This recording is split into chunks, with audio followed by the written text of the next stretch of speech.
Yes, it will be a decent and noble enterprise to topple the regime of Nicolas Maduro. And I don't say that lightly, because war is a vile and despicable thing. Initially in Ukraine, I was a humanitarian volunteer.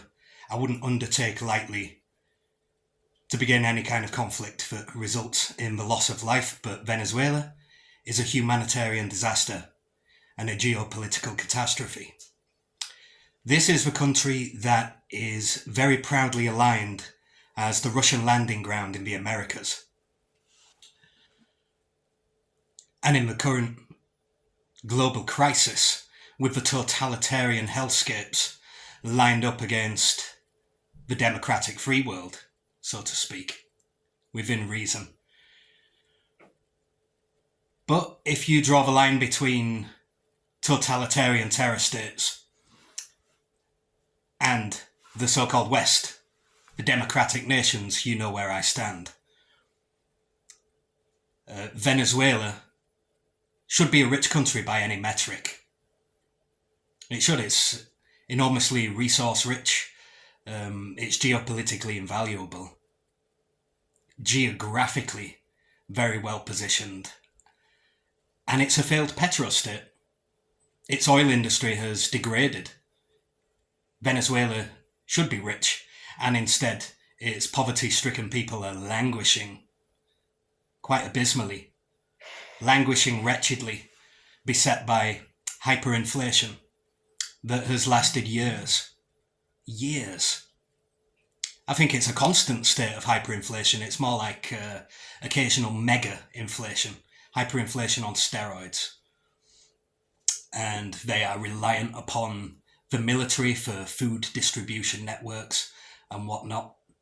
Rampant corruption, a police and judiciary that does not protect its own citizens. It's unsafe. Chavez, much beloved of many, was a messianic Stalinist and a megalomaniacal lunatic of the foulest stripe and stench to me.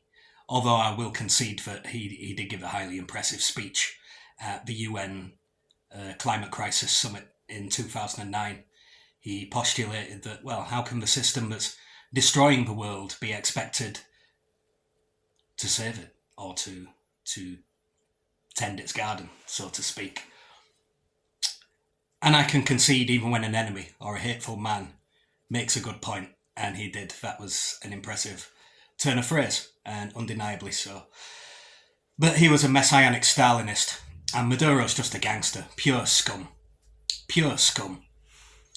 My only concern, I've been arguing recently with all the people who, for the 12 years of tropical calamity before I went to Ukraine and to war in 2022, back in my relatively innocent disaster relief work days, as a volunteer and charity kickboxer and a full-time beach bum and peace, love, unity, respect, hippie acid freak and a recreational surfer. But I'm arguing with them now because to them they fall into the same fallacy as gays for Palestine. Oh, they're not us. They're not the evil Anglo-American empire, so they must be good. No, that's not the case. Know an enemy when you see one. Venezuela is a failed petrostate and a failed narco state, and its citizenry would very well benefit from having Maduro's jackboot lifted from their necks, to be sure. My concern is not the toothless suggestions of those that I spent 12 years of tropical calamity with in the palm shade of paradise. So many people I foolishly admired. All heroes let you down in the end, unless your hero is George Orwell, who ages like a vintage vino, whereas I age like a vintage wino. Aha. But no, these toothless, war is bad, Anglo-American empire is bad, ergo Venezuela, Russia, China, Iran and North Korea are good. That doesn't wash with me.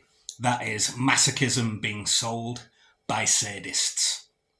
My concern with Venezuela is that there will be loss of life, but there are already atrocities. There's already barbarism.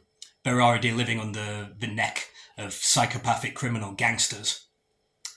And even though geopolitics is a dirty business, and I can well believe that even a good cause will be besmirched by corporate gangster elements. In this case, it's a failed petrostate. It's absolutely degraded. Ergo, with the amount of money that will be required to pump into its crumbling infrastructure, and in particular its oil extraction business, would it really be worth it for the corporate gangster elements? I'm sure it might be in the long run. My concern is more of the humanitarian variety, in that there are Russian operatives and military intelligence who are very deeply embedded within the Venezuelan state. There are Cuban mercenaries and military intelligence officers. Hezbollah could end up activating its cells across Latin America because Hezbollah is reputed to have some kind of smuggling network with Venezuela. China and Iran, of course. These countries will not surrender Venezuela lightly. It's their foothold in the Western Hemisphere. And it's essentially what Cuba was during the Cuban Missile Crisis in the 1960s. It's no different. Venezuela has proudly aligned itself as the Russian landing ground in the Americas.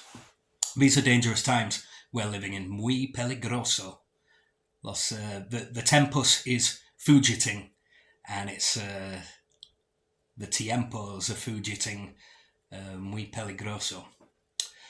I'm only concerned that there will be a greater humanitarian crisis caused by this brouhaha, whereby military warlords who are responsible for large tracts of the country in controlling the real estate and also the food distribution networks. What you don't want is proxies to support certain factions and lead to widespread barbarism of a greater scale than already exists. Because you can't just expect the Venezuelan people themselves to rise up. They're exhausted, they're traumatized. There's already been a refugee crisis. I believe there are 7 million Venezuelans in neighbouring countries, such as Colombia, Ecuador, Brazil, and the Guyanas. And Panama, and heading north, obviously. How do you avoid it becoming another Iraq, whereby, as hideous as the country and its despicable regime is at present, that a war would not be conducted with surgical precision, because there rarely are. And in this case, you have powerful proxies and malevolent actors who would seek to destabilise the effort to bring about regime change for Maduro. You know that the Russians, in particular, and the Iranians with their drones and their drone teams, I've had many an Iranian drone smash against me in Ukraine. Hezbollah. There's some bad actors in this, and it could get a hell of a lot worse, so that would be my only concern. Wars are rarely conducted with surgical precision. Like the old maxim, you know, a plan's always good, but never survives contact with the enemy. We are a disorganised mammal species, unfortunately. Primates, part of an animal species. But let's hope that the humanitarian crisis of hitherto unprecedented or, well, certainly unexpected levels, let's hope it doesn't escalate. It hurts me to find myself in alliance with your Mango Mussolini and his imbecilic support base. But whoop, there it is. Even a broken clock is right twice a day. And sadly, it's emotionally difficult for me to find truck and to dignify Trump's schizophrenic foreign policy. But in this case, Maduro has to go. Venezuela, lest I forget. Also, vilely extradited two of my brothers to Compañeros de Colombia that I met in 2023. And they were going to join some Compañeros do Brasil, Boja Caralho, Iai. Two Brazilian brothers of mine who went to fight in Karpatska Sich. And they were going to join friends of mine in the 124th Brigade. They went to Sich instead, tried flying home back to their families, and were subsequently kidnapped in Caracas and extrajudicially sent to Moscow. So that's the people we're dealing with. Proud allies of the Russian terrorist state. Smrt Vodaham. Let's just hope that the humanitarian crisis isn't escalated and it doesn't become a huge scale proxy war, courtesy of the Russians, the Chinese, the Iranians, and Hezbollah. Let's hope. Hope springs eternal in the breast of a legionnaire. But without resistance, the victories of evil are predetermined. Stay cool.